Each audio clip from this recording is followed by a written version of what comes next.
오늘 하나님께서 주신 말씀은 저희들에게 주신 말씀은 요한복음 6장 22절로 35절까지입니다.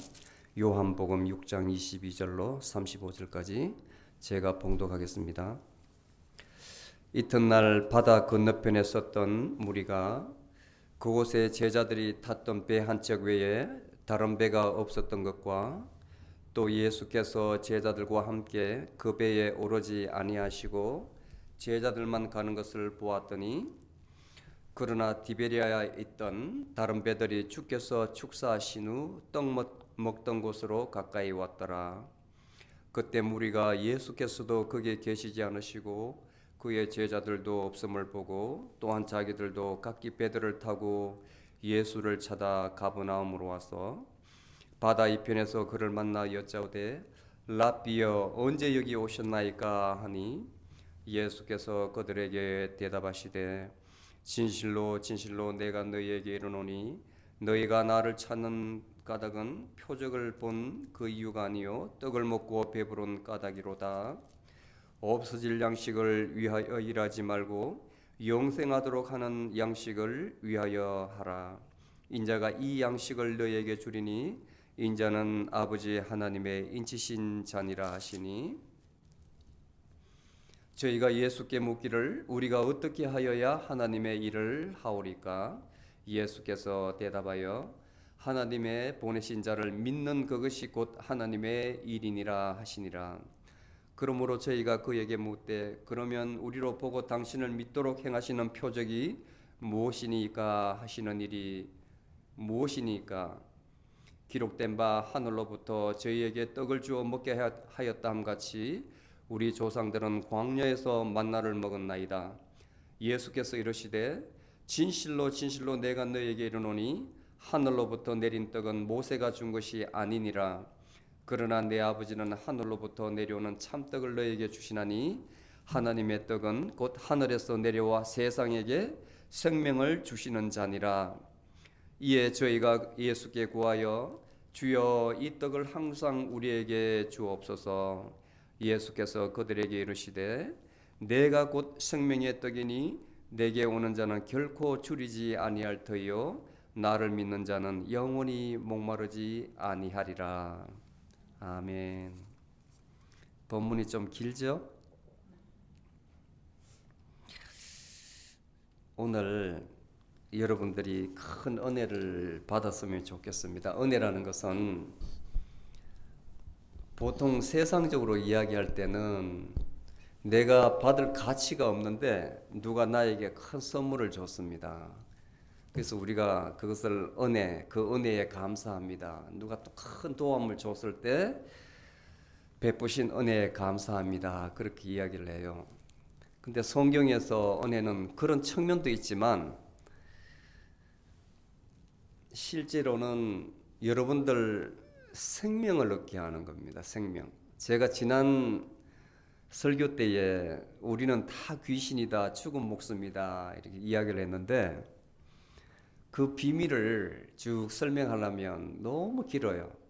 왜 우리가 죽은 자인지. 근데 예수님께서 계속 이렇게 설명을 하시는데도 육의 눈으로 보면 이 말을 이해를 못합니다. 영적으로 깨어 있어야 이 말을 이해를 하거든요.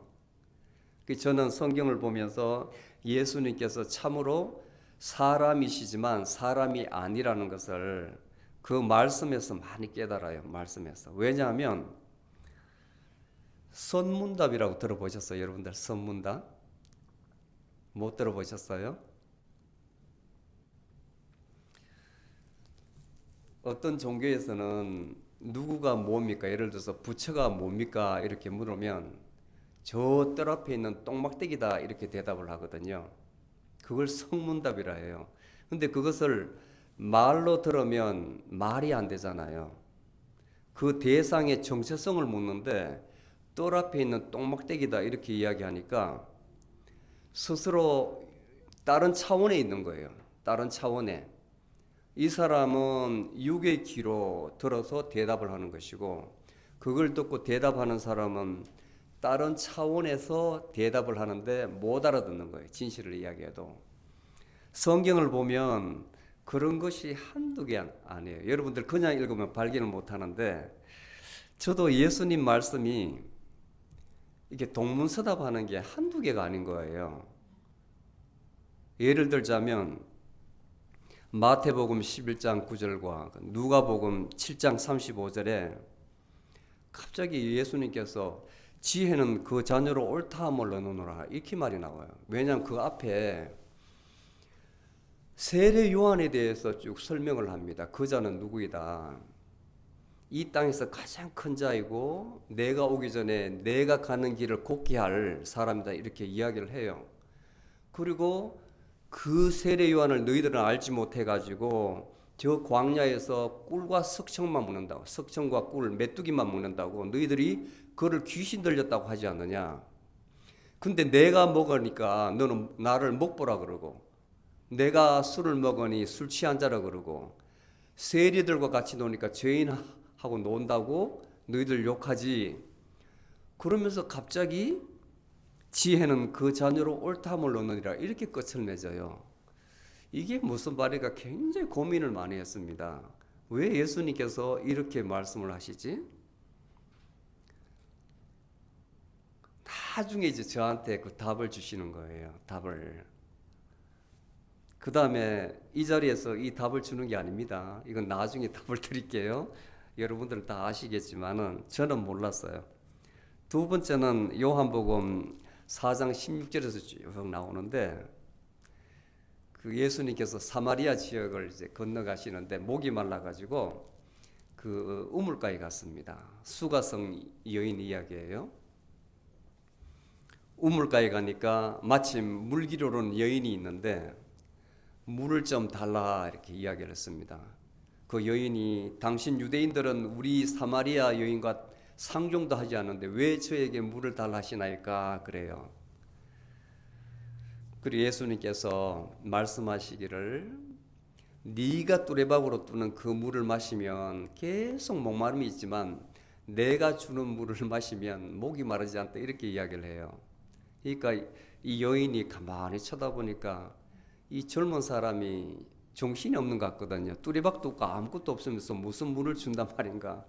그러면 그 물이 있다면 나한테 달라 그래요. 그리고 예수님께서 내가 주는 이 물을 마시면 너 뱃속에서 영시하는 생수가 쏟아오르리라 이렇게 이야기를 해요. 영원히 마르지 않는 그 생수가 쏟아오르리라 이렇게 이야기를 합니다. 아이 그러면 주여, 옛날에는 남자 보고 이제 자기 상전을 주여라고 이야기를 했는데 예수님인지 몰라요. 그 물 있으면 나한테 주세요. 그러면 내가 이 땡볕에 우물가에 물 기르러 안 올 것입니다. 근데 예수님께서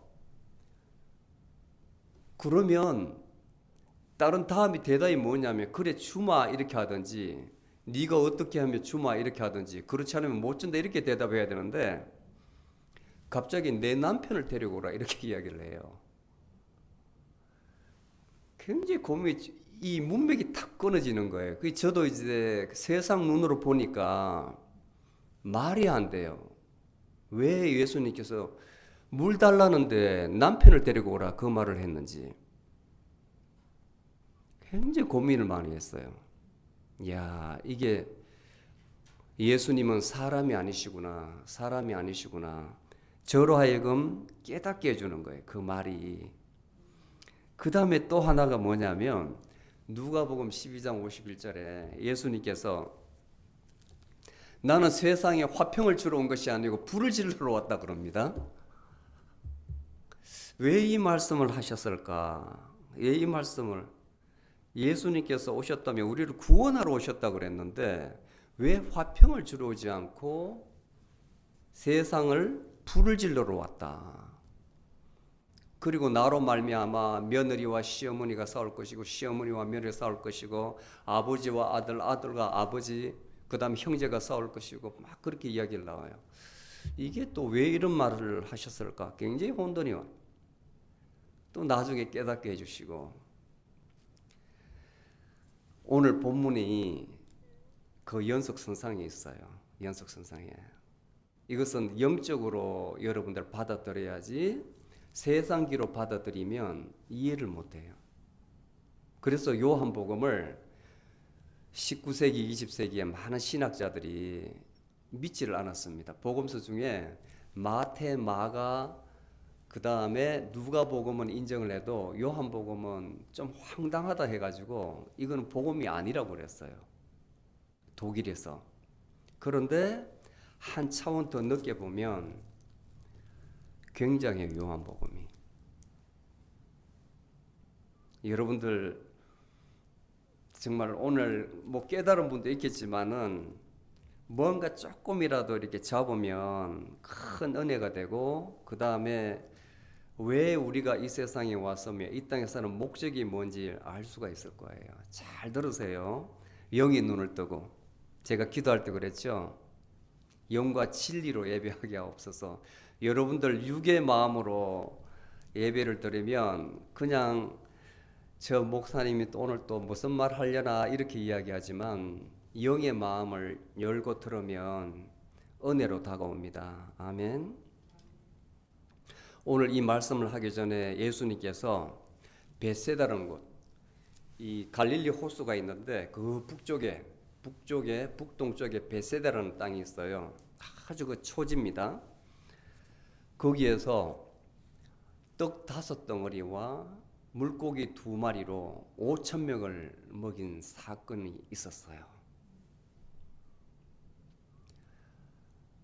저는 이제 역사를 전공했기 때문에 궁금증이 많잖아요. 이게 왜 이 사건이 있었지?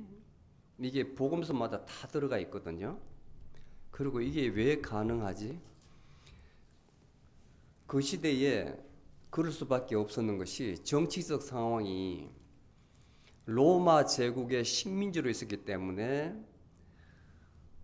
착취를 많이 당했습니다. 그러니까 없는 사람이 너무 많았어요. 벌어도 다 뺏기니까 세금으로 무거운 세금. 그러다가 또 유대인들은 유일신 하나님을 믿기 때문에 성전세를 또 바쳐야 돼요. 세금이 너무 많은 거예요. 벌어도 다 뜯겨서 밑에 있는 사람이 일어설 재간이 없는 겁니다. 그러니까 거린이 많은 거예요. 거린. 먹을 수 없는 거린이 많고 도둑대가 많은 거예요. 근데 예수님께서 그 앞에 오병이어 기적을 베푸시기 전에 막 기적을 베풀었거든요. 눈먼 자를 눈뜨게 해주고 절름발이를 일어서게 해주고, 그 다음에 베드로의 장모도 눈뜨게 해주시고 많은 기적을 베풀었습니다. 그러니까 뭔가 있나 싶은 거예요. 기적을 베풀 때마다 사람이 불어나는 겁니다. 혹시 저 사람을 따르면 우리가 기다리던 어떤 유대의 왕이고 로마군을 다 쫓아보내고 우리의 영토를 회복시킬 사람인가 이렇게 본 거예요. 메시아로 생각하지 않고 정치적인 왕으로 본 거예요. 그러다가 벳세다까지 따라왔는데 거기에서 예수님께서 무슨 가르침이 있는지 모르지만 가르쳤어요. 2, 3일 동안 가르치는데 무리들이 막 늘어난 겁니다. 그 저녁이 되어서 배가 고플 거 아니에요. 예수님께서 저 먹을 것을 줘야 되는데 제자 중에 한 명 빌립한테 어떻게 할 건가, 근처에 먹을 거 구할 것이 있겠는가 물었습니다. 그러니까 빌립이 빈정대는 투로 예수님 무슨 재주로 이 5,000명을 다 먹입니까? 200데나리온 해도 안 됩니다. 지금 돈 계산하면 6억 정도 돼요. 그만한 돈이 있어도 다 못 먹입니다. 이렇게 이야기를 해요. 예수님께서 시험했는데 그 시험에 딱 걸렸던 거예요. 그때 나다나엘이 꼬마를 데리고 와서 이 아이에게 빵 5덩어리와 고기 2마리 있습니다. 이렇게 이야기하는데 예수님께서 그걸 가지고 다 먹이신 거예요. 여기까지 믿었어요. 예수님께서 그렇게 하셨다. 그런데 이성의 시대에 들어서 가지고 이걸 믿지 않고 많은 이론을 개발합니다. 다들 거기 올 때 그 사람들이 도시락을 사왔다 그래요. 도시락을 일제히. 근데 그 중에 이 아이가 그렇게 사왔는데 아이 걸 가지고 예수님께서 자 지금부터 밥 먹자 하니까 일제히 도시락을 까가지고 먹었다는 거예요.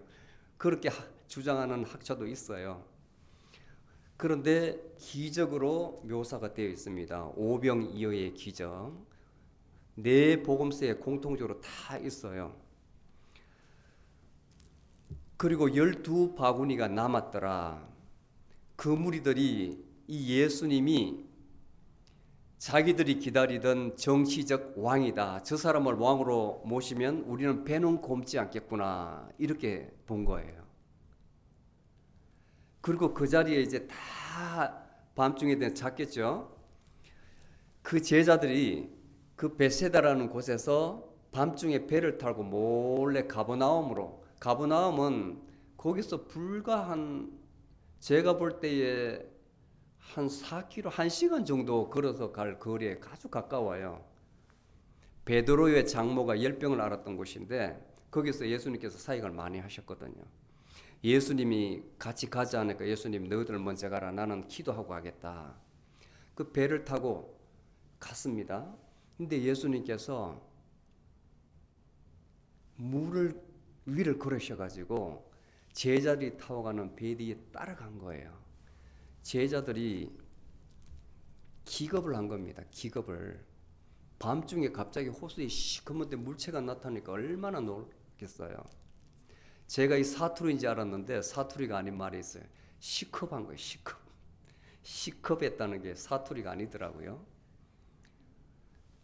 시컵을 한 거예요. 근데 마태복음 보면 베드로가 주여 저도 걷게 하옵소서 물 위에 나오다가 그냥 믿음이 부족해가지고 그 겁을 먹어가지고 믿음이 없어서 겁이 먹었다는 건 믿음이 없다는 거거든. 물속에 빠지니까 막 호적되죠. 예수님께서 건져준 이야기가 나오는데 요한복음은 그 표현이 없어요. 그냥 물 위로 걸어와서 배에 탔다 이렇게 나옵니다. 그리고 가버나움에 도착했거든요. 그리고 나서 무리들이 간반 배가 하나도 없는데 한 척 있었는데 제자들이 가는 건 봤어요. 근데 예수님께서 배에 타고 가는 걸 못 봤기 때문에 베세다 거기에 계시지 않겠나 해서 빵을 더 달라 하려고 막 찾아도 없는 거예요. 예수님이. 도대체 이분이 어디 가셨나? 제자들한테 물어봐야 되겠다 해서 배를 타고 가버나움에 가니까 예수님이 거기 계신 거예요. 거기 계셔요. 분명히 가는 모습은 못 봤는데 거기 계신 거예요.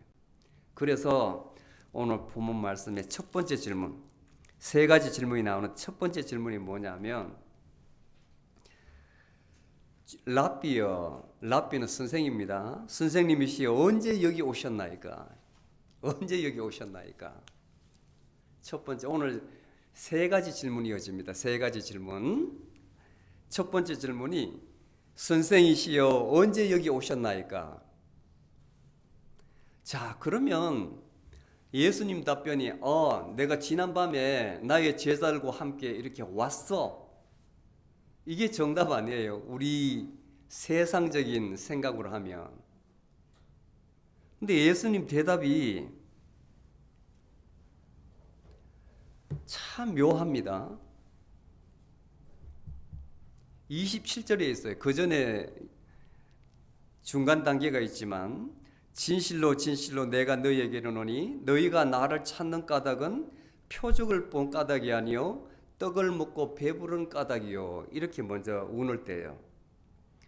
언제 여기 오셨나이까? 이렇게 하는데 예수님께서 그래 너희들이 나를 찾는 까닭은 오병이어의 기적을 본 그것이 아니고 그것을 이해했다면 내가 사람이 아니고 하나님의 아들이라는 것을 믿었을 터인데 너희들은 그것은 도외시하고 떡을 먹고 배부른 까닭 또 배를 채우기 위해서 나에게 떡을 달라는 그것 아니냐.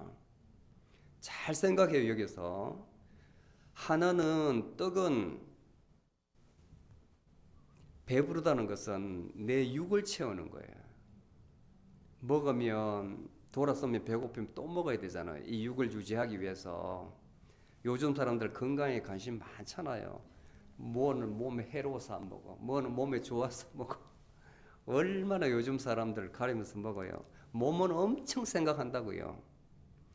그런데 예수님은 너희들은 그것만 생각하느냐. 그리고 27절에 생뚱한 대답을 하세요. 언제 여기 오셨나이까 하는데 너희들 답변이 없어질 양식을 위하여 애쓰지 말고 일하지 말고라는 말이 애쓰지 말고 영생을 위해서 있는 양식을 위해서 일하라. 내가 이 인자가 이 양식을 너희에게 주리니 인자는 하나님 아버지께서 인치신 자니라. 이 말이 뭐겠습니까? 이 말이 잘 잃어버리지 마세요. 제가 가르쳐 주니까 잊어버리지 마세요. 잘 기억하셨다가 앞에 제가 선문답 3개는 소개만 해드렸는데 답은 안 가르쳐 줬어요. 근데 오늘은 본문이기 때문에 가르쳐 줘야 됩니다. 제가 예수님께서 언제 여기 오셨나이까 제자들이 그렇게 군중들이 물으는 답변을 이렇게 하셨단 말이에요. 없어질 양식을 위하여 일하지 말고. 이 몸은 여러분 잘 알잖아요. 장례식 가보셨잖아요. 장례식이 뭡니까? 사람이 언젠가 죽는다는 거죠. 아이들 봤죠? 아기들 태어남 죽음이 있지 않습니까? 누구나 다 인정을 하거든요. 누구나 다. 그런데 그 밑에 보면 영생을 하도록 있는 양식을 위하여 일하라. 영생이라는 게 있어요. 영생. 그러면 우리 몸에 태어남도 없고 죽는 것도 없는 무엇이 있다는 거예요. 영생이라는 것은. 영어로는 eternal life. 여러분들 잘 아실 거예요. 우리 몸에 원래부터 있는 그 무엇이 있다는 겁니다. 우리 몸이 이렇게 있다면 육신은 죽으면 흙으로 다 돌아가지만 그래도 남아있는 그것이 있다는 거예요. 그것을 위해서 일하라. 그것을 알려고 노력해라. 이 말입니다. 몸의 구조를 보세요. 지수하풍 이거예요. 지수하풍. 뭐냐면 살은 흙으로 돌아가고 그 다음에 피는 물이에요. 그 다음에 우리 몸의 체온은 화고 그 다음에 우리 몸에 이렇게 돌게 하는 풍이 풍. 기라 그래. 기. 그리고 요게 있다면 우리는 생각, 감정, 오감이 있습니다. 이게 몸이에요. 이게 몸. 그런데 호흡이 딱 끊어져 버리면 이 기능이 없어지면 생각도 날아가 버리고 감정도 없고 느낌도 없어요. 느낌. 내 손으로 잡는 느낌도 없고 보는 것도 보지도 못하고 귀로 듣지도 못하고 맛도 보지도 못하고 다 없어져요. 몸은 시간이 지나면 다 분해되겠죠? 없는 거예요. 이것을 위해서 일하지 말고 영생하도록 있는 양식을 위해서 일하라. 우리 몸속에 우리의 정말 본 모습이 있다는 겁니다. 본 모습. 인자가 이 양식을 이것을 너희에게 주리니 핵심입니다. 이것을 너희에게 주리니 이 인자는 하나님께서 인치셨다. 하나님께서 보정을 했기 때문에 내 말은 거짓말이 아니다는 거예요. 사람들은 눈에 보이는 것은 믿죠. 그죠? 눈에 보이지 않기 때문에 아무리 말해도 이 시대 사람이나 현대 살고 있는 사람이나 이해가 안 돼요. 이해가. 아무리 같은 말을 반복을 해도 이해를 못 해요. 오로지 지금 현재 내가 만족을 해야 되는 겁니다. 내가 배불러야 되는 거예요.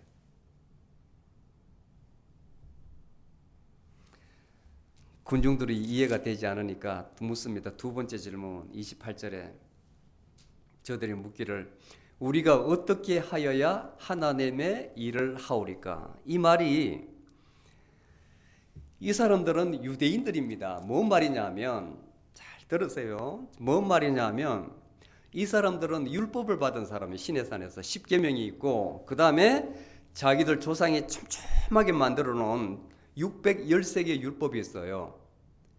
자, 이 양식을 너희에게 주리니 이렇게 하니까 예수님께서 또 다른 율법을 하나 더 주는 줄 아는 거예요. 10계명에 이거 하나 더 돼서 11계명을 주든지 또는 자기의 전통에 의해서 616개의 율법이 있는데 또 하나 더 해가지고 그 율법을 지키면 너희들이 이 양식을 받을 것이다. 이렇게 이야기하는 줄 알고 우리가 어떻게 하여야 하나님의 일을 하오리까?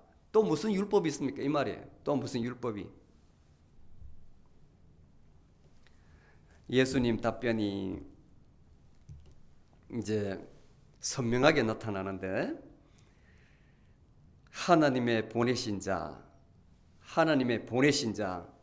그분을, 그 자를 믿는 그것이 바로 하나님의 일이니라.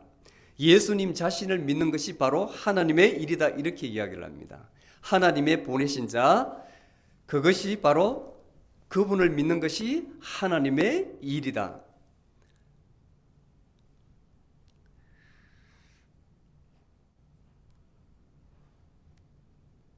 여러분들이 여기까지 들었으면 이해가 됩니까? 이해가 되지 않아요?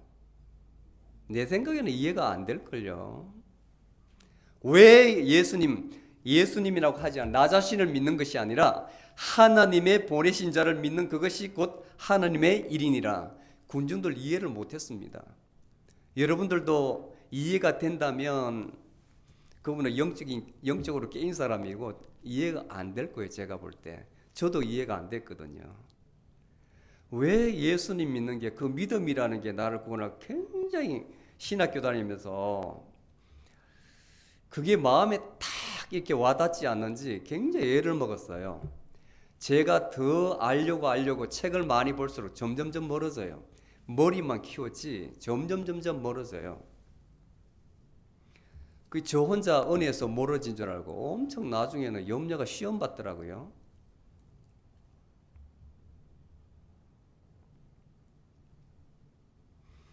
성경 전체에 보면, 지금부터 잘 들으십시오. 창세기 6장 3절에 보면 하나님께서 우리를 버렸습니다. 처음에 아담과 하와가 에덴 동산에 있을 때는 우리는 하나님과 같은 모습이었는데, 하나님께서 하지 말라는 짓을 했기 때문에 에덴에서 쫓겨나잖아요. 그러고 나서 우리는 아담의 모습은 일반 사람이 되었습니다. 하나님과 영적인 관계가 완전히 멀어져 버렸어요. 구체적으로 창세기 6장 3절에 보면, 내가 더 이상 인간의 영과 다투지 않겠다, 함께하지 않겠다. 그리고 그들의 수명은 120살이다, 이렇게 나와요. 그들을 육체 가운데 놔둔다 그랬어요. 우리는 살아있지만, 호흡은 있지만 우리의 영은 죽은 거예요. 우리의 영은. 혼이 있다는 것은 생각, 감정, 느낌은 있다는 겁니다. 동물들도 생각, 감정, 느낌이 있어요. 우리는 고등 침팬지인 거예요. 고등 침팬지. 사람은 사람이죠. 그런데 그 안에 있는 본 주인인 영이 죽어 있는 거예요. 영이. 하나님께서 떠나셨기 때문에.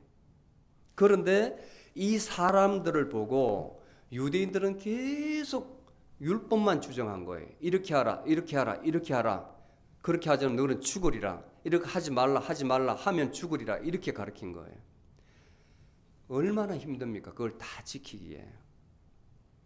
제가 가만히 관찰을 해보니까 동양에서도 서양에서도 사람을 사람답게 하기 위해서 많은 이론들이 나왔거든요. 그걸 철학이라고 그래요. 또는 에틱스, 윤리라고 그래요. 윤리학. 사람이라면 이렇게 살아야 된다. 다 실패했어요. 내 부모를 공경하라, 나라에 충성하라, 형제간에 의리가 있어라. 다 배웠잖아요. 인의 예지 다 배웠잖아요. 그런데 안 된다는 거예요. 그 가르침이 우리가 그대로 받아들였다면 인류 사회가 얼마나 아름다워요. 그러면 종교가 필요 없지. 학교에서 윤리, 도덕만 가르치면 모든 사람이 다 인간답게 사는데 종교가 필요가 없잖아요, 사실은. 근데 안 된다는 거예요. 사람은 안 된다는 거예요. 왜? 영이 죽었기 때문에. 이 혼이라는 것은 개별성이 있습니다. 이원성이 있어요. 시공간성이 있어요. 또 혼이라는 것은 무슨 말이냐면 다 제각기 제 잘난 모습 살아가는 게 혼입니다. 혼이라는 것은 여기 앉은 분도 제각기 다 지금 현재 생각이 틀려요. 그 모습도 틀리고 사는 방식도 틀리고 그게 바로 혼의 모습, 동물적인 방법이거든요. 그러니까 인류는 절대로 하나 될 수가 없습니다. 가족 관계에서도 내 뱃속에서 난 자녀들도 나와 틀려요. 내 마음대로 안 돼요. 다 틀려요. 자기 고유의 개별성이 있는 거예요. 인과성이 있는 거예요. 시공간성이 있는 거예요. 내 방식대로 살아가는 겁니다. 그런데 그 하나를 엮어주는 것이 바로 영이라는 거예요. 영. 그 영이 살아나야 된다는 거예요. 그래서 요한복음 3장에 보면 니고데모가 예수님께 밤에 찾아옵니다. 당신이 하는 것을 보니까 분명히 하나님께로부터 보내심을 받지 않으면 그런 기적을 일으킬 수 없나이다. 내가 무엇을 하여야 구원을 받을 수 있겠는가, 영생을 받을 수 있을까 물어요. 그러니까 예수님께서 진실로 진실로 내가 말하노니 너희들이 하늘로부터 나와서 다시 거듭나지 않고는 하늘나라에 들어갈 수가 없다. 이렇게 답변을 해요. 그러니까 니고데모는 좀 배운 사람이었는데 이해가 안 되는 거예요. 내가 이만큼 성년이 되었는데 다시 태어나야 되나? 이게 뭔 말이지? 엄마 뱃속에 다시 들어가서 나오란 말인가? 이렇게 생각한 거예요. 어떻게 사람이 태어났는데 또다시 엄마 뱃속에 들어가서 나올 수가 있나이까? 이렇게 물어요. 그러니까 예수님께서 진실로 진실로 내가 말하노니 사람이 물과 성령으로 거듭나지 않고는 하늘나라에 들어갈 수가 없느니라. 육은 육이요 영은 영이니라. 이렇게 이야기를 합니다. 육은 육이요 영은 영이로다. 여기에 답이 있습니다. 네가 말하는 그것은 육이 이야기하는 것이고 너 영이 하는 일은 영이 너 몸속에 있다는 거예요. 그리고 바람이 임의로 불매 그 바람의 소리는 들을 수 있어도 어디에서 왔다가 어디로 가는지는 알 수가 없다. 그게 바로 성령으로 거듭난 사람이다. 이렇게 이야기해요. 니고데모가 이해를 못해요. 이런 일이 어떻게 일어날 수 있습니까? 육과 영을 구분해서 이야기를 해줍니다. 육과 영을. 자, 여기서 예수를 믿는다는 것 잘 들으십시오. 이게 핵심이에요. 왜 예수님께서 하나님의 보내신 자를 믿는 그것이 하나님의 일이다.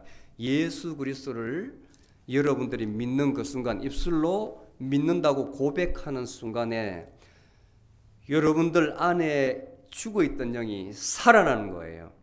그 순간에, 그 고백하는 순간에 여러분들 죽었던 영이 열리는 겁니다.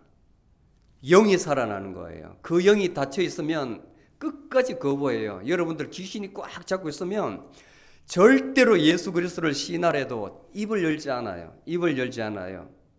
예수님 말도 안 나와요. 창피해서. 여러분들이 예수 그리스도를 고백하면 그 마음에 성령이 있다는 겁니다. 성령이 있다는 겁니다. 그것이 바로 여러분들 주인이에요. 주인. 그것이 바로 하나님의 생명입니다. 하나님의 생명. 우리말로는 영이라고 하는데 더 한 걸음 나아가서 홀리라고 붙이면 성령이라고 해요. 성령은 뭐냐? 하나님의 생명. 나를 믿는다는 것은 바로 너희 속에 하나님의 생명을 깨어나게 하는 것이다. 그 말인 것입니다. 또 이해를 못해요. 또 이해를 못해요. 그래서 유대인들이 당신이 만약에 하나님의 보내신 그 아들이면 기적을 보여달라고 그래요. 기적을. 우리 조상들은 하나님이 계신다는 것을 기적을 받았다. 광야에서 40년 동안 유리할 때에 배고플 때 하늘에서 메추라기와 만나가 40년 동안 떨어져서 우리 조상은 배불리 먹었다는 거예요. 배불리 먹었다는 거예요. 그런 기적을 베풀었다는 거예요. 예수님께서 말씀하십니다. 너 조상들이 만나를 먹고 40년 동안 살았다는 것은 맞는 말이다. 그렇지만 그 만나를 먹었던 너 조상들은 다 죽었느니라. 육체가 다 죽었잖아요. 배불러도 다 죽었잖아요. 그렇게 단백질을 공급해 줬는데도 다 죽었어요. 죽었어요. 그래서 내가 하시는 말씀이 하늘로부터 내린 떡은 모세가 준 것이 아니니라. 그러나 내 아버지는 하늘로부터 내려오신 참떡을 너희에게 주시느니. 비유로 설명하시는 겁니다. 그리고 이걸 조금 더 확대해 가지고 어떻게 말씀하시냐 하면 49절에 보면 너희 조상들은 광야에서 만나를 먹었어도 다 죽었다고 이야기를 해요. 다 죽었다고. 하나님의 떡은 곧 하늘에서 내려와 세상에 생명을 주는 잔이라. 예수님 자신을 생명의 떡에 비유하는 겁니다. 이 군중들이 그렇게 물으니까 만나에 비유해서 먹는 것에 비유해서 이렇게 질문을 하니까 예수님께서 답변하시기를 하나님의 떡은 하늘에서 내려와 세상에게 생명을 주시는 잔이라. 사람이라는 거죠. 사람. 만나를 먹어서 너 육체를 강건하게 하는 그것이 아니라 너희들을 살게 하는 그 사람이 바로 하나님의 떡이다. 하나님의 떡은 다른 말로 하면 생명이라는 거예요. 생명. 너희들이 예수 그리스도를 믿으면, 하나님의 보내신 자인 예수 그리스도를 믿으면 너희 속에 생명이 있을 것이라는 그 말입니다. 그래서 그 말을 아직까지 이해를 못해서 그 떡을 우리에게도 주십시오 하니까 마지막에 35절에 하는 말이 내가 곧 생명의 떡이니, 내가 곧 생명의 떡이니 내게 오는 자는 실로 영원히 줄이지 아니할 터이요 나를 믿는 자는 영원히 목마르지 아니하리라. 아멘. 자, 여기서 영원히 목마르지 않는다, 영원히 줄이지 않는다, 이 말은 육체입니다. 육체가 문제가 아니고 나를 믿는 자는 그 영혼이 세상의 것에 아무런 흔들리지 않는다는 거예요. 세상의 것에. 몸은 공급해줘봐 끊임없이 달라 그래. 끊임없이 만족이 없습니다. 만족함이. 먹어도 또 내일은 뭐 먹을까, 맛있는 거 먹어도 물려서 이거 이제 안 먹을래, 다른 것 몸에 아무 좋은 거 걸쳐도 자꾸 입으면 실증나서 또 다른 것. 여러분들 시험을 해보세요. 시험을 여러분 자신을 놓고 내가 이때까지 살아오면서 어떤 한 물건에 만족감이 있었냐고. 자꾸 변화를 원하잖아요. 변화를. 근데 그 비유를 줄인다, 목마른다, 여기 비유를 한 겁니다. 일시적이라는 거예요. temporary. 육체의 어떤 욕망을 추구하는 것은 아무리 좋은 것이라도 줄이다, 목마르다, 자꾸 달라고 한다. 그렇지만 내가 주는 것은 그것이 아니다는 거예요. 생명을 주는 것이라는 거예요. 영원히 목마르지 않는다, 영원히 배고프지 않는다. 자, 그것이 바로 생명인데 그것을 다른 말로 하면 처음에 말씀드렸습니다. 불생불멸하는 거예요. 태어남도 없고 멸함도 없다. 죽지 않는다. 여러분들 수명이 다해서 저 세상으로 가더라도 남아있는 것은 바로 그것이 남아있는 거예요. 그것이 남아있다가 낙원에 있다가 나중에 예수님께서 재림하셔서 심판을 받을 때에 우리는 천국에 간다는 게 바로 이 영혼입니다. 그리고 지상에 있던 흙으로 돌아갔던 우리 몸이 다시 새로운 부활체를 덧입어가지고 천국에 가 있던 영혼과 합히는 거예요. 그게 부활인 거예요. 부활. 그러니까 내 몸속에 보배를 가지고 사는 겁니다. 내 몸속에 여러분들은 보배를 가지고 사는 거예요. 아멘. 얼마나 감사해요. 얼마나 감사해요. 그런데 이것을 모르고 사는 것을 죽었다고 표현하는 겁니다. 죽었다고 표현하는 겁니다. 왜냐하면 내가 살아가니까. 또 다른 나는 빛을 받지 못하고 어두운 가운데 있고 내가 살아가는 거예요. 그래서 예수님께서 비유로 내 십자가를 지고 나를 따르라 그러는데 그 말이 뭐냐면 자기의 그 자존심, 나라고 하는 그것 다 버려야 된다는 거예요. 그걸 십자가를 맨다고 해요. 얼마나 버리기 어려운지. 자기 자신 그 죽이면 죽는지 아는 사람이 있거든요. 그런 사람은 딱 테스트 해보면 알아요. 상책이 딱 걸리면 팍 반응하는 사람이 있거든요. 자존심이 굉장히 강한 사람이 있다고요. 강한 사람. 그게 나가 안 꺾여서 그렇거든요. 그걸 버리기가 너무 어려워요. 그래서 영적으로 병든단 말은 바로 여기가 병든다는 거예요. 여기가 병든다. 자아가 병든다는 거예요. 이게 아닌데 이걸 비울 수가 있어야 되는데 이걸 비우면 죽는 줄 아는 사람이 있다고.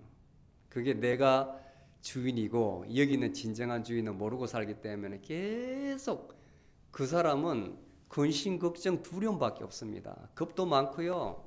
생각을 막 이고지고 사는 거예요. 생각을 이고지고. 세상이 그런데요.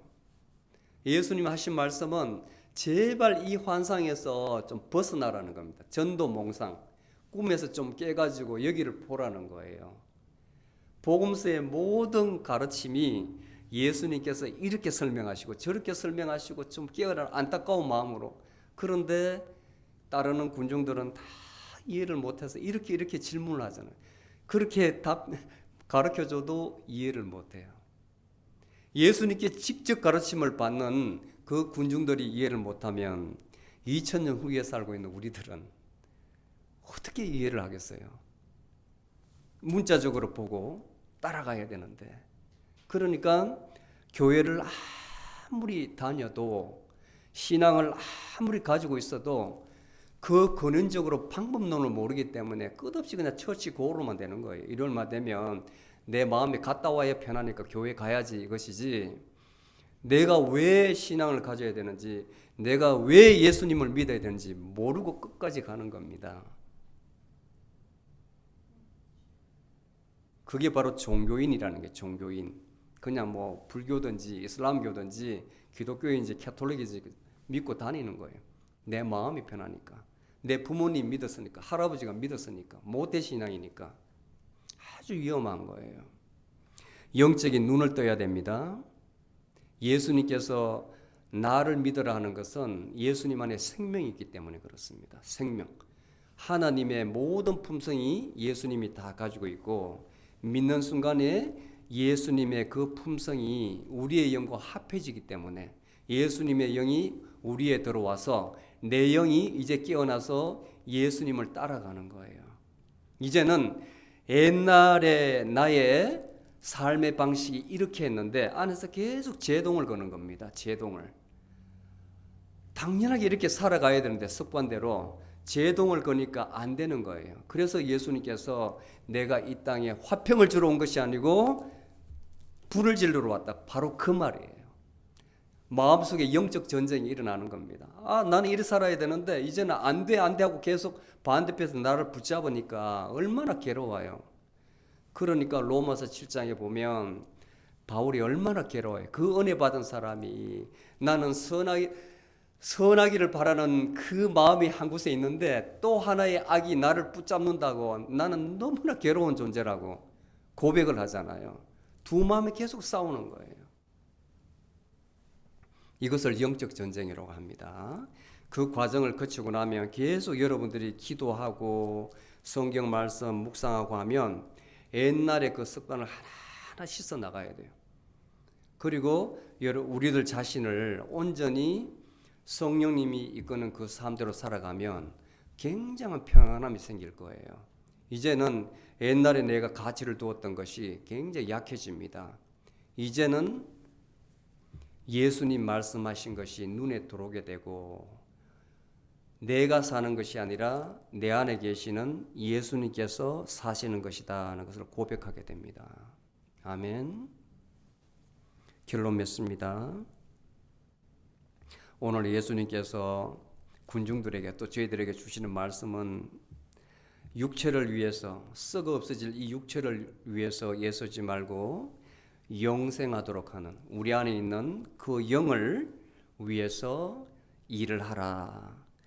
그 방법은 예수 그리스도를 믿는 것이다. 그 근거는 뭐냐? 예수 그리스도께서 생명의 빵이기 때문에 그렇다.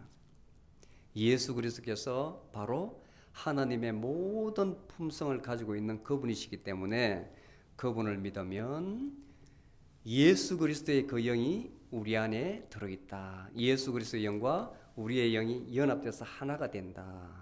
하나가 된다. 그래서 성경에는 그리스도 안에서 계속 반복해서 나오는 게 예수 그리스도 안에 있을 때에 우리가 하나가 될 수가 있어요. 우리가 하나가 될 수가 있어요. 그 공통 분모가 있거든요. 예수 그리스도의 마음이 공통 분모가 되고 그 다음에 개별로 각각 특성이 있습니다. 혼이 살아가는. 이거는 세상을 살아가야 되기 때문에 어쩔 수가 없습니다. 놔두고 예수 그리스도 안에서 하나가 되면 그 안에서 한 형제 되고 한 부모가 되는 거예요. 하나가 되는 거예요. brother and sister가 되는 거예요. 그렇지 않으면 절대로 하나가 될 수가 없는 거예요. 가족들도 예수 그리스도 안에 있을 때 하나가 될 수 있는 거예요. 그래서 교회 공동체가 굉장히 중요한 겁니다. 아멘. 성령님께서 이끄시는 삶을 살 수 있도록 또 그러한 여러분이 되시기를 축원드립니다. 아멘.